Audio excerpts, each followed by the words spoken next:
Warahmatullahi wabarakatuh. Selamat malam semuanya. Senang sekali hari ini kita dari Perempuan Desa Talks kembali hadir menyapa teman-teman semuanya. Tentunya bersama dengan Komnas Perempuan yang tidak lain ini adalah sebuah gerakan bersama untuk kemudian selain merayakan Hari Anti Kekerasan terhadap Perempuan pada tanggal 25 hari ini, juga sebagai bentuk dukungan kepada teman-teman perempuan untuk kita bisa terus saling mengingatkan dan saling jaga tentunya. Mungkin nanti kita akan mengundang ya narasumber kita, ada Ibu Dewi Kanti Setianingsih yang dimana beliau merupakan komisioner Komnas Perempuan yang akan berbagi inspirasi kepada kita semua yang hadir pada malam hari ini. Itu kita akan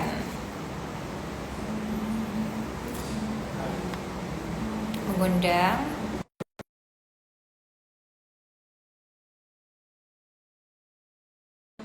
Ibu Dewi. Sembari kita menanti Ibu Dewi juga, saya ingin mengucapkan terima kasih kepada teman-teman semua yang sudah membersamai kita.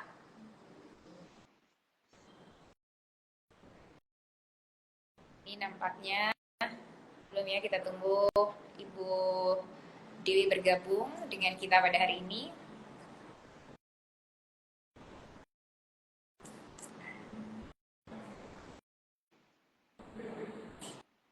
Selamat malam, Ibu. Selamat malam. Ini sudah jelas suaranya? Sudah jelas. Tapi kameranya belum jelas ya? Iya, mungkin agak ke belakang lagi, izin Bu. Iya. Izin, suara Ulfa terdengar Bu, jelas? Jelas, jelas. Iya. Baik. Terima kasih kami ucapkan kepada Ibu Dewi Kanti Setianingsih sudah membersamai kita. Salam sehat, Bu. Salam sehat untuk semuanya, keluarga besar apa ini, Perempuan Desa Official ya? Perempuan Desa Official. Jadi pertama kita ingin mengucapkan terima kasih sebesar-besarnya kepada Komnas Perempuan atas kehadiran Ibu Dewi Kanti Setianingsih yang merupakan komisioner Komnas Perempuan yang di tengah kesibukannya Ibu meluangkan waktu untuk membersamai kita perempuan desa pada malam hari ini. Tidak lain selain merayakan Hari Anti Kekerasan terhadap Perempuan, juga sebagai upaya untuk kita bisa mendukung satu sama lain. Mungkin untuk awal, selain ucapan terima kasih juga kepada teman-teman yang sudah bergabung malam ini, semoga apa yang Ibu Dewi sampaikan nanti bisa bermanfaat untuk kita semua. Pertama mungkin kami ingin mendengarkan dulu Bu, sebenarnya bagaimana sih menurut Ibu Dewi sendiri tentang kondisi perempuan Indonesia hari ini? Ya, baik, kami memang di Lembaga Nasional HAM ini tentunya memberikan perhatian penuh ya terkait situasi bagaimana perempuan Indonesia dan secara khusus begitu, dan memang secara umum dari catatan pendokumentasian yang kami terima dan kami catat lewat catatan tahunan Komnas Perempuan, tingkat kekerasan terhadap perempuan memang makin kesini juga memang cukup tinggi, masih cukup tinggi begitu ya.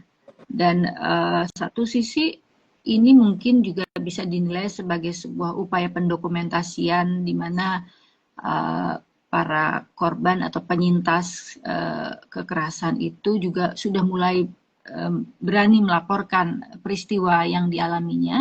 Namun juga satu sisi itu juga bagian tantangan yang penting kita benahi, baik dalam sistem hukum yang mampu melindungi semua korban ataupun dalam bentuk infrastruktur layanan gitu ya, yang bisa memenuhi sebuah sistem keadilan pemulihan bagi korban kekerasan terhadap perempuan gitu ya.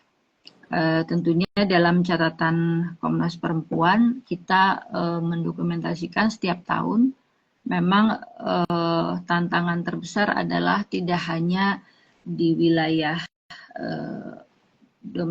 publik, tapi bahkan ranah privat domestik itu juga terjadi kekerasan yang dialami oleh perempuan. Seperti halnya kita memantau bahwa implementasi 20 tahun Undang-Undang Penghapusan Kekerasan dalam Rumah Tangga itu sudah hampir 20 tahun, namun juga implementasinya masih banyak tantangan gitu ya, di mana bukan hanya saja sistem hukum, tetapi juga perspektif masyarakat di dalam menyikapi situasi perempuan yang mengalami kekerasan, apalagi di ranah privat, di ranah keluarga terdekat, dalam rumah tangga, itu banyak sekali hambatan, di mana hambatan itu misalnya ada keengganan atau rasa malu sebagai korban ketika kekerasan yang dialaminya itu disampaikan atau dilaporkan, karena akan mengakibatkan aib bagi keluarga mungkin gitu ya. Seringnya seperti itu. Apalagi juga ruang-ruang mungkin pengaduan secara layanan itu juga kita masih butuh dorong kuatkan gitu ya. Bagaimana infrastruktur layanan dan pengaduan itu menjadi bagian dukungan bagi korban sendiri. Secara gambaran seperti itu, dan persoalan perempuan yang ada di Indonesia sendiri menjadi kerja-kerja Komnas Perempuan dalam berbagai ranah prioritas gitu ya, kerja prioritas lembaga, di mana isu-isu ini juga setidaknya dari tahun 2020 sampai 2024 ini kami mencatat ada 5 isu prioritas yang menjadi isu kelembagaan kami, di mana beberapa diantaranya adalah isu kekerasan seksual yang masih dialami oleh banyak perempuan Indonesia dari berbagai pola atau berbagai bentuk gitu ya, kekerasan seksual seperti yang ada di dalam Undang-Undang Tindak Pidana Kekerasan Seksual. Isu berikutnya juga terkait isu perempuan pekerja, di mana tantangan para perempuan pekerja juga mengalami hambatan-hambatan dalam pemenuhan katakanlah dalam lingkungan kerja yang sehat, nyaman, bebas kekerasan bagi perempuan, bahkan juga para pekerja rumah tangga, pekerja rumahan begitu, juga isu konflik dan bencana. Ini juga menjadi isu prioritas kelembagaan kami, karena di dalam isu konflik dan bencana, kerentanan perempuan dalam situasi konflik itu juga terjadi begitu, karena dalam situasi konflik perempuan tidak jarang menjadi subjek yang garda terdepan gitu ya untuk meminimalisir konflik, tetapi pada situasi itu pula perempuan menjadi sangat memiliki kerentanan berlapis gitu. Dari isu konflik dan bencana ini ada banyak sekali irisan-irisannya, baik konflik sumber daya alam, konflik pembangunan gitu ya, yang sering juga kami mendapatkan laporan dari masyarakat, di mana kebijakan pembangunan itu tidak dilibatkannya perempuan dalam pengambilan kebijakan, sehingga merentankan dampak yang luar biasa juga buat perempuan gitu. Ya, baik. Konkret sekali ya tadi Bu Dewi menyampaikan juga bahwa dari data 2020 sampai kemudian 2024 itu ternyata masih banyak kasus yang kemudian hadir ya terkait dengan kekerasan terhadap perempuan. Dan seperti tadi kita dengar bersama juga bahwa hari ini upaya dari Komnas Perempuan terkait perlindungan, pemenuhan hak ini terus diperjuangkan. Nah, yang ingin saya tanyakan kemudian tadi ada 5 prioritas isu juga ya Bu ya, yang kemudian hangat terhadap kekerasan ini. Nah, kira-kira di tahun 2024 ini bentuk kekerasan yang paling banyak pelaporannya itu seperti apa Bu? Kemudian tantangan terbesar yang dialami oleh Komnas Perempuan dalam penyelesaian masalah ini itu seperti apa? Silakan ya. Dewi. Dalam catatan kami memang masih seperti yang disampaikan tadi, wilayah ranah privat ya, artinya yang dialami dalam kekerasan dalam rumah tangga, misalnya kekerasan terhadap istri, kekerasan terhadap anak gitu ya, dalam cakup wilayah rumah tangga gitu. setidaknya kami mencatat dari kasus ini 23 tahun catatan tahunan gitu ya, menunjukkan bahwa terdapat 581.682 kasus kekerasan dalam rumah tangga gitu ya. Dan itu meliputi kekerasan terhadap istri, kekerasan terhadap anak perempuan, dan juga kekerasan relasi personal lainnya. Misalnya kekerasan termasuk pada anggota keluarga yang lain gitu ya, katakanlah pekerja rumah tangga gitu. Jadi ini yang menjadi tantangan di mana kekerasan di wilayah privat ini ternyata masih cukup tinggi. Artinya ada 80% dari pelaporan ya dalam catatan tahunan 23 tahun kami mencatat, mendokumentasikan kasus kekerasan terhadap perempuan. Begitu. Dan tentunya kami juga dalam tantangan ini mencoba mengkomunikasikan, katakanlah membuat sebuah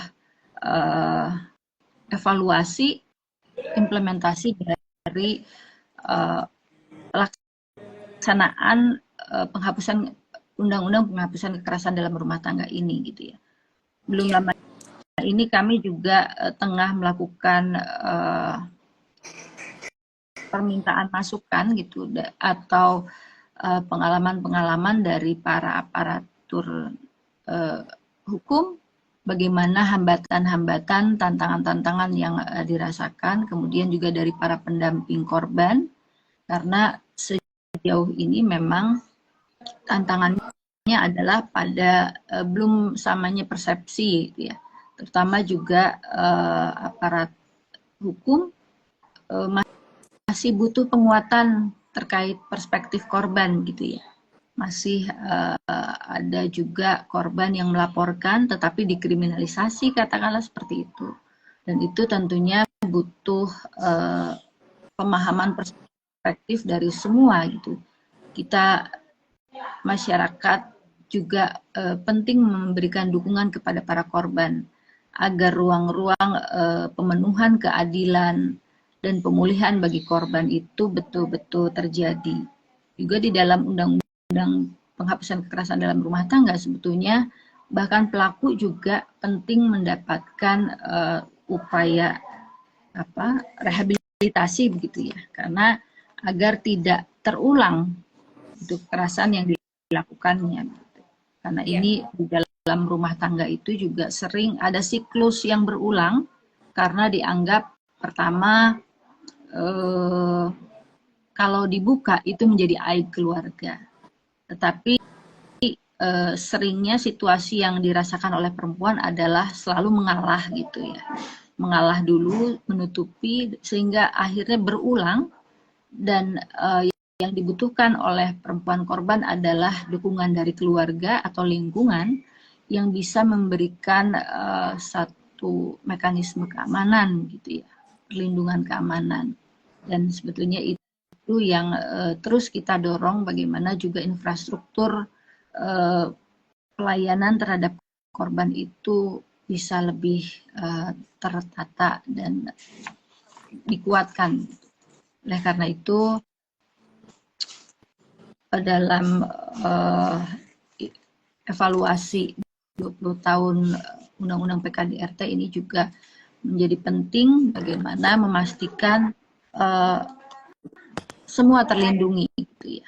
Artinya baik korban ataupun pendamping korban dan juga infrastruktur layanan itu juga disiapkan gitu, secara baik. Dan ini penting political will dan juga political anggaran ya, political anggaran yang berpihak pada korban. Juga kami bekerja sama dengan lintas lembaga, katakanlah dengan LPSK, Lembaga Perlindungan Saksi dan Korban, di mana ketika menghadapi kasus, kita juga berjejaring, berkolaborasi dengan para pengadil layanan, mitra-mitra kami, karena Komnas Perempuan sendiri tidak melakukan pendampingan langsung kepada korban. Artinya dengan mandat yang terbatas tidak pada pelayanan, kami berjejaring dengan mitra pengada layanan untuk memastikan perlindungan dan upaya-upaya pemenuhan keadilan bagi korban serta hingga pemulihan korban itu bisa terwujud. Gitu. Juga dengan para aparatur hukum, kami juga melakukan dialog dan penguatan bagaimana pentingnya mereka memahami rujukan-rujukan aturan hukum yang sebetulnya sudah tersedia, baik dari Undang-Undang Penghapusan Kekerasan dalam Rumah Tangga yang sudah berusia 20 tahun, kemudian juga Undang-Undang Tindak Pidana Perdagangan Orang mungkin sudah berumur 10 tahun ya, TPPO.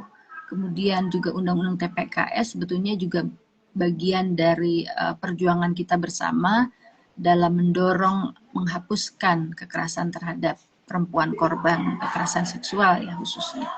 Namun pada gilirannya memang penting penguatan perspektif, pemahaman aparatur penegak hukum untuk bisa mengimplementasikan aturan-aturan yang ada sebetulnya. Gitu. Kurang lebih seperti itu, Mbak. Ya, baik.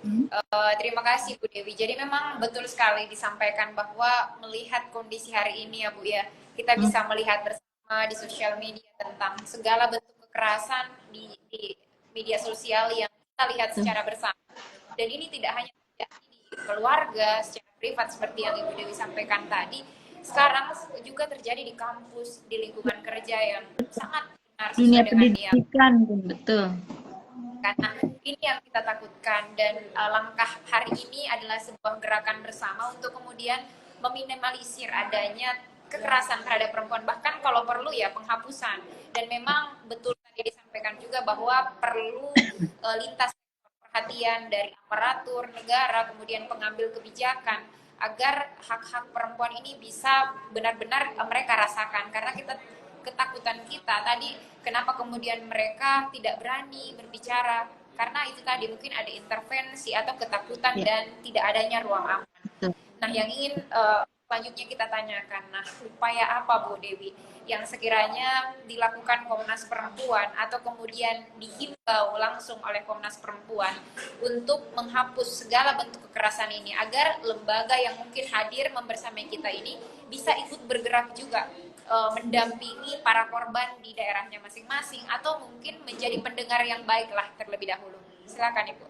Iya, merespon sebetulnya persoalan-persoalan yang ada begitu ya. Dalam 2 tahun terakhir, Komnas Perempuan juga melakukan atau mengadakan sebuah katakanlah penguatan perspektif begitu ya dalam Akademisi Penghapusan Kekerasan Seksual APKS, dan itu melibatkan para pendamping aparatur penegak hukum agar mereka lebih siap dalam merespon penanganan kasus-kasus begitu. Itulah salah satu yang juga menjadi penting sebagaimana mandat dari Komnas Perempuan menyebarluaskan perspektif kesadaran bagi berbagai pihak untuk menciptakan situasi yang kondusif bagi penghapusan kekerasan terhadap perempuan. Gitu. Jadi salah satunya juga melakukan bentuk akademisi akademi penghapusan kekerasan terhadap perempuan bekerjasama dengan satgas-satgas PPKS yang ada di berbagai kampus juga dan juga para forum pengada layanan. Iya. Tadi di sini Bu Dewi ada juga yang bertanya tentang ada namanya Kak Elin ya, Hasibuan, tentang bagaimana ketika kita ingin meminta bantuan. Karena kita tahu bersama Bu bahwa kondisi di lapangan kadang ketakutan dan rasa tidak percaya korban kepada orang lain sehingga mereka tidak kemudian menceritakan masalah yang mereka alami, diam karena itu tadi mereka merasa tidak aman. Nah, apakah ada satu sistem atau mungkin program pendampingan di Komnas Perempuan tersendiri ini untuk mengadukan permasalahan tersebut? Iya. Seperti saya sampaikan di awal, mandat Komnas Perempuan memang tidak pada pendampingan langsung, tetapi ketika ada pengaduan korban kepada Komnas Perempuan, kita memang merujuk pada lembaga layanan yang sudah menjadi mitra kami. Jadi memang kami juga membuka pengaduan, bisa diakses melalui email kami, melalui email pengaduan atau datang langsung, atau juga ada nomor telepon pengaduan gitu ya. Dan tentunya karena kami tidak melakukan pendampingan langsung, kita merujuk pada lembaga pengada layanan, baik untuk kebutuhan pendampingan hukum ataupun konseling gitu ya. Dan memang selain ruang-ruang yang dilakukan oleh Komnas Perempuan, tentunya kita juga punya Kementerian PPA yang memiliki jalur juga untuk pengaduan. Kita bisa mengakses itu, bahkan juga ketika yang terdekat ada unit UPPA di kantor polisi gitu ya, unit pengaduan untuk kasus perempuan dan anak gitu, di kantor kepolisian bila sangat mendesak, ataupun juga ke DP3 gitu ya, yang unit di kabupaten kota.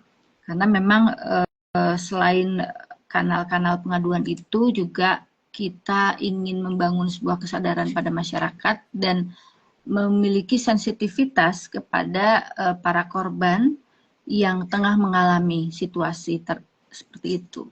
Sensitivitas masyarakat ketika melihat itu juga penting dikuatkan gitu, karena mereka bisa menjadi satu jembatan untuk melindungi para korban juga gitu. Bahkan ketika itu keluarga kita sendiri gitu. Tidak mungkin korban itu didekatkan atau dipertemukan dengan para pelaku, sehingga butuh pihak ketiga atau yang bisa mendukung korban, mempercayai korban, karena selama ini korban juga memang butuh perlindungan dari orang atau keluarga terdekat, dan memahamkan masyarakat untuk mengenal kanal-kanal pengaduan ini juga menjadi penting. Itu mengapa Komnas Perempuan sebetulnya dalam kampanye 16 hari anti kekerasan terhadap perempuan, kita melakukan upaya-upaya yang lebih luas gitu ya, baik diskusi seperti ini di media sosial, kemudian juga forum-forum seminar, untuk lebih membuka penyadaran publik tentang pentingnya kita mendukung para korban kekerasan terhadap perempuan. Jadi Iya. kita banyak membuka kolaborasi, tidak hanya dengan mitra pengada layanan, tetapi juga dengan kampus-kampus, sekolah, karena potensi kekerasan itu bisa terjadi di mana-mana. Bahkan kita juga bekerja sama dengan moda transportasi begitu ya, di wilayah publik, di mana kekerasan juga berpotensi terjadi di angkutan umum, gitu, transportasi publik. Kita bekerja sama juga dengan moda-moda transportasi untuk memberikan ruang yang nyaman dan aman untuk para perempuan melakukan mobilisasi dalam keseharian. Iya, betul sekali disampaikan sama Bu Dewi bahwa memang potensi kekerasan ini bisa terjadi kapan saja dan di mana saja ya Bu ya. Oleh karena itu memang komitmen Komnas Perempuan untuk kemudian memberikan akses ruang aman dan nyaman di segala lini ini semoga bisa menjadi satu poin yang bisa menjaga agar perempuan ini tidak lagi ya menjadi korban kekerasan. Nah, tadi ada juga Bu yang notice bagaimana ketika kekerasan ini terjadi pada perempuan disabilitas. Apakah ada perlindungan-perlindungan khusus atau kemudian pendampingan-pendampingan khusus untuk menyelesaikan masalah tersebut? Seperti apa, Bu Dewi? Ya, beberapa kasus yang kami terima itu juga kita tidak bisa menyaring atau membedakan gitu ya. Tetapi kami di Lembaga Nasional HAM itu juga melakukan sinergitas dengan beberapa LN HAM yang sebetulnya kita sudah memiliki di level nasional itu Komisi Nasional Disabilitas, dan ketika pengaduannya kepada Komnas Perempuan tetapi subjeknya adalah katakanlah disabilitas, maka kami akan berkoordinasi juga dengan Komisi Nasional Disabilitas. Gitu. Jadi saya pikir tidak ada hambatan, dan kita akan memberikan ruang-ruang jembatan gitu, sehingga kita tidak hanya untuk pihak-pihak tertentu, tapi memang ketika dia perempuan dan teridentifikasi ada kekerasan berbasis gender, maka Komnas Perempuan akan turun tangan, terlibat dalam upaya-upaya mendorong, memastikan kehadiran negara dalam arti aparatur penegak hukum itu melaksanakan tugasnya gitu. Dan kita bisa bersinergis dengan baik KND atau KPAI gitu ya, terkait dengan misalnya anak perempuan atau kasusnya anak, kita berjejaring dengan KPAI, dan rapat-rapat koordinasi kasus terkait kasus-kasus spesifik itu kita lakukan sesama lembaga nasional HAM. Iya, jadi memang ada banyak lembaga terkait yang kemudian sudah bekerja sama untuk memberantas segala bentuk kekerasan, baik itu di daerah, di provinsi, bahkan di tingkatan desa. Jadi untuk seluruh korban ataupun misalnya dari keluarga kita, sahabat kita ada yang menjadi korban, semoga kita bisa suarakan secara bersama, dan insya Allah perempuan desa juga Bu Dewi siap bersinergi dengan Komnas Perempuan, mendampingi, kemudian menjadi jembatan untuk kemudian menyampaikan suara-suara yang mungkin tidak terdengar sampai hari ini. Dan mungkin terakhir Bu, sinergi apa yang kemudian kita bisa kolaborasikan bersama, dan juga mungkin bersama teman-teman yang hadir pada kegiatan kita pada malam hari ini, tidak hanya pada momentum 16 hari ini, tidak hanya momentum 25 November hari ini, tetapi untuk seterusnya, untuk memberikan dukungan penuh terhadap korban-korban kekerasan yang ada di Indonesia, khususnya perempuan Indonesia. Ya,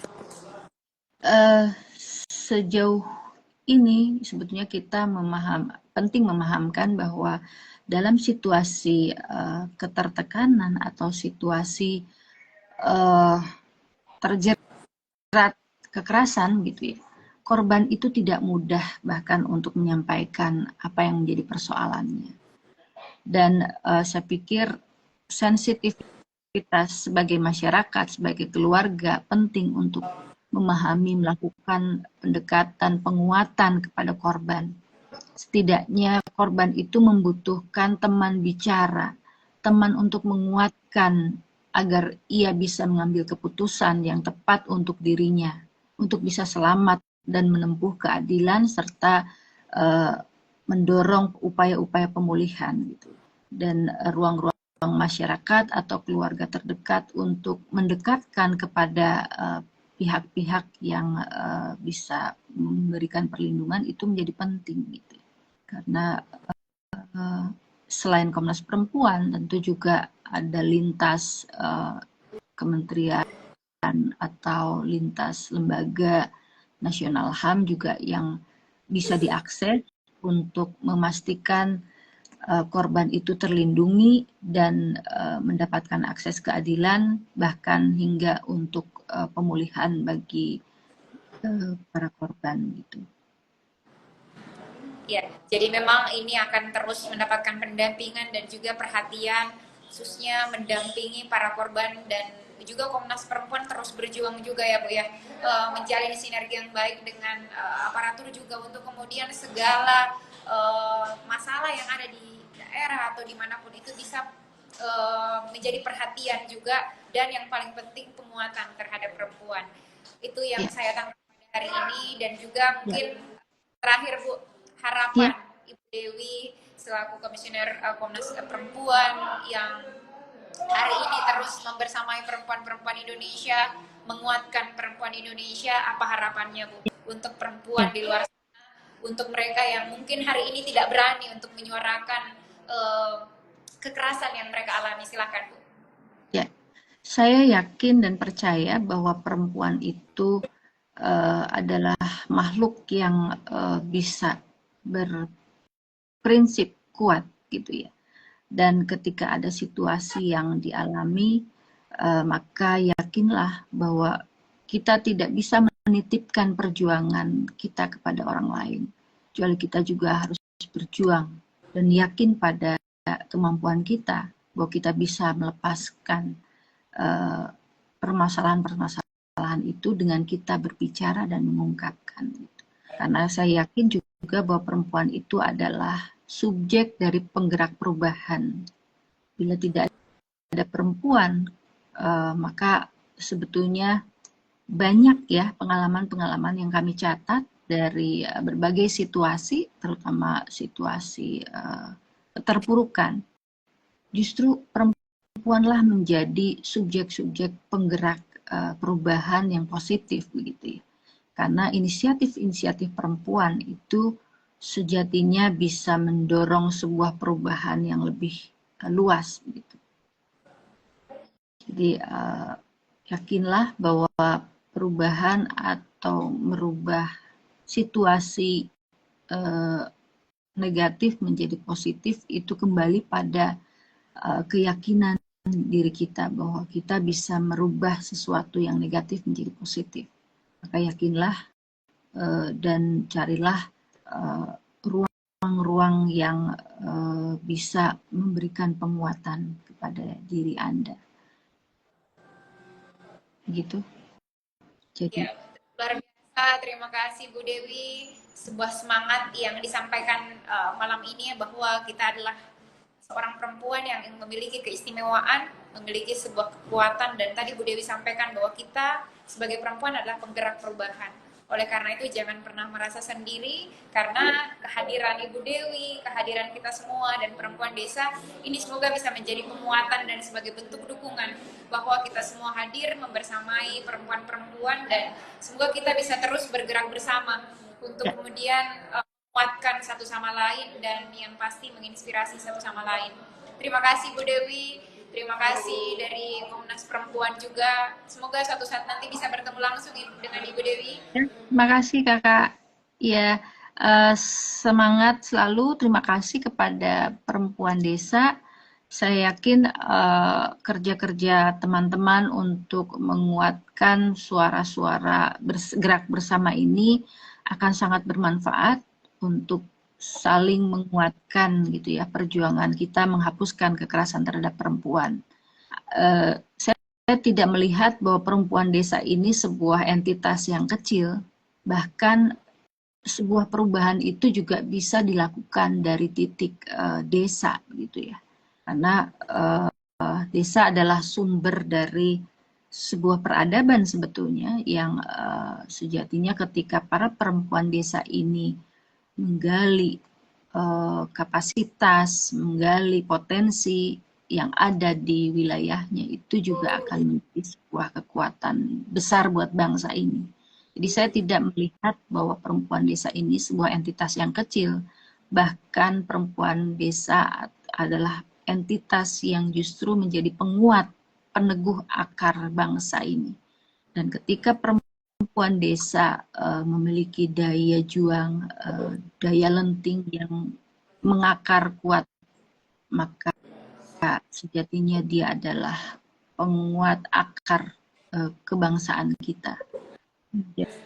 Jadi penopang ya di antara kerumitan katakanlah kelompok-kelompok urban yang memang tidak cukup apa ya, masyarakat urban itu sebetulnya kan kurang kuat ya, dalam arti dari sisi alam lingkungan itu tidak cukup kuat gitu ya, tidak punya sumber yang alami yang bisa menghidupi. Jadi kalau perempuan desa itu banyak dari semesta ruang hidup dan kebudayaan yang membentuk sebuah pemikiran, sebuah cara pandang yang bisa menjadi daya lenting yang lebih daripada di wilayah lain gitu. Itu Amin. Kak. Ya. Semangat itu bisa sampai dan dirasakan oleh perempuan-perempuan desa yang lain, Bu. Dan semoga mimpi kecil kita semua dari Perempuan Desa Official untuk kemudian membersamai perempuan untuk berdaya, bertumbuh dan bermanfaat, tetapi juga akan kita tambah untuk kemudian bisa menjadi rumah aman untuk kita satu sama lain. Betul. Jadi terima kasih untuk malam ini, Bu. Semoga ini sangat bermanfaat untuk saya secara pribadi dan juga untuk teman-teman yang hadir. Sekali lagi juga terima kasih untuk teman-teman yang sudah bersamai live kita pada malam hari ini di Perempuan Talks. Tetap bergerak, tetap melakukan upaya untuk menghapus segala kekerasan, dan semoga kita semua bisa menjadi pendengar yang baik untuk sahabat kita, untuk keluarga kita, dan juga untuk orang lain. Terima kasih, Ibu Dewi. Terima kasih. Salam sehat selalu untuk semuanya. Semangat. Ya. Selamat malam. Selamat malam, Bu. Wassalamualaikum warahmatullahi wabarakatuh. Waalaikumsalam warahmatullahi wabarakatuh.